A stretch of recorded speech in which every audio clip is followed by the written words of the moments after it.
Halo guys, kembali lagi dengan aku Vio Vera Vinci. Wow, kali ini kita akan membahas aksi dari pasukan khusus Jerman dalam menaklukkan benteng Eben Emael yang bisa dibilang misi yang mustahil dimenangkan.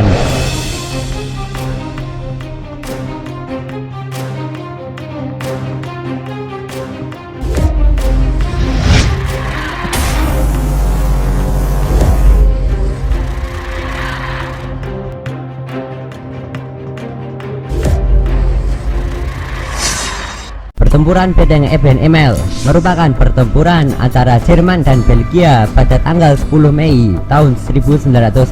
Benteng Eben Emael sendiri sebenarnya adalah sebuah benteng yang didirikan oleh Belgia untuk menghadang gerak maju pasukan Jerman dari perbatasan Belgia-Jerman di sisi timur. Karena melihat masifnya pertumbuhan militer Jerman, terutama setelah jatuhnya Polandia pada awal Perang Dunia Kedua, jatuhnya benteng Eben Emael juga berdampak pada jatuhnya Prancis dalam pendudukan Jerman dan membuka kelemahan garis Maginot, yaitu sistem pertahanan milik Prancis. Benteng ini didesain sangat kuat, dirancang untuk menahan tembakan meriam dari kaliber apapun, sehingga benteng ini disebut sebagai salah satu benteng terkuat kala itu. Selain kuat secara struktur, benteng Eben Emael juga semakin diperkuat dengan jumlah personil angkatan bersenjata Belgia yang ditempatkan. Sekitar 1 batalion atau 12 kompi pasukan Belgia siap sedia di benteng Eben Emael. Selain jumlah personil yang luar biasa, benteng Eben Emael juga diperkuat dengan meriam berkaliber 120 mm dan 75 mm. Belum lagi ada meriam anti-tank kaliber 60 mm, senapan mesin, dan meriam anti pesawat. Secara fisik, Jerman tidak akan mampu menaklukkan benteng Eben Emael jika hanya menyerang lewat serangan darat dari Wehrmacht. Pada 10 Mei tahun 1940, Jerman melakukan invasi ke Belanda dan Belgia dalam periode awal Perang Dunia Kedua dengan tujuan untuk memutari garis Maginot atau sebuah sistem pertahanan milik Prancis yang dibangun sebelum Perang Dunia Pertama oleh Andre Maginot. Garis Maginot sendiri sebenarnya benteng yang sangat kuat.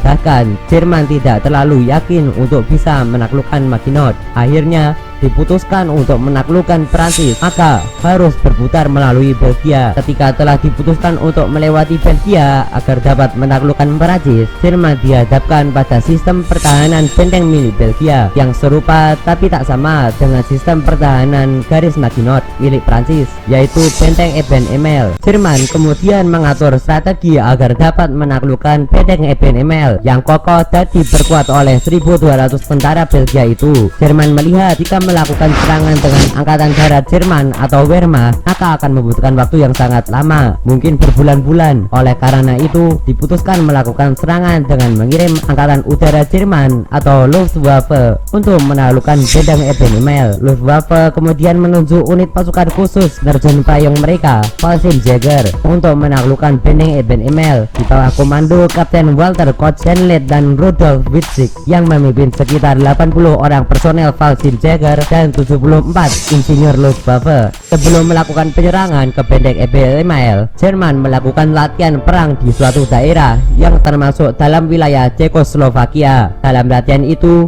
Jerman membangun sebuah benteng tiruan yang menyerupai benteng Eben Emael milik Belgia. Hal ini ditujukan agar Jerman memiliki simulasi yang jelas dalam menghadapi pasukan Belgia di benteng Eben Emael. Dalam latihan di Cekoslovakia itu pula muncul ide bahwa serangan ke benteng Eben Emael dilakukan dengan menggunakan glider atau pesawat peluncur tanpa mesin yang gerakannya menyerupai kertas namun kuat. Biasanya digunakan oleh British Commando. Usulan ini datang langsung dari Führer Adolf Hitler karena ia memperhitungkan jika menggunakan pesawat biasa, maka senapan mesin anti pesawat milik Belgia akan merusak pesawat itu dan justru berbahaya bagi para jurid Fallschirmjäger dan juga mahal bila harus mengorbankan pesawat milik Luftwaffe. Bila pasukan Fallschirmjäger menggunakan parasut, mereka akan mendarat di mana saja dan berisiko bila mereka mendarat tepat di depan moncong senapan mesin dan meriam Belgia. Ternyata keputusan Adolf Hitler untuk menggunakan glider dan bukan menggunakan pesawat tempur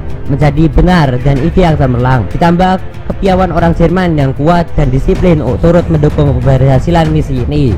Serangan dimulai pada pagi hari tanggal 10 Mei tahun 1940. Glider-glider yang mengangkut pasukan Walfenjäger terbang yang ironisnya dari wilayah dekat garis Maginot karena memiliki posisi yang bagus untuk lepas landas, sementara tentara Prancis yang saat itu memperhatikan tak bertindak apapun. Glider-glider Jerman yang membawa personil Walfenjäger itu kemudian mendarat di atap benteng Eben-Emael. Personil Walfenjäger yang bersenjata flamethrower, pelontar granat, dan peledak kemudian menghabisi pasukan Belgia di posisi-posisi penting seperti kru meriam yang berbahaya bagi gerakan pasukan Wehrmacht nantinya. Saat tentara Jerman sedang menghadapi pasukan Belgia di dalam benteng Eben-Emael, kru meriam anti pesawat Belgia jadi tidak bisa menghalau pesawat Stuka Jerman yang sekaligus menghambat bala bantuan Belgia dengan menghujani bom di jalur bantuan pasukan Belgia sehingga mempercepat kemenangan Jerman. Akhirnya benteng Eben-Emael ini jatuh pada tanggal 11 Mei tahun 1940. Semua pasukan Belgia tewas dan menyerah. Tak ada yang berhasil melarikan diri. Sementara Jerman hanya kehilangan 6 orang. Sebuah keberhasilan dan revolusi yang brilian dalam strategi militer saat itu.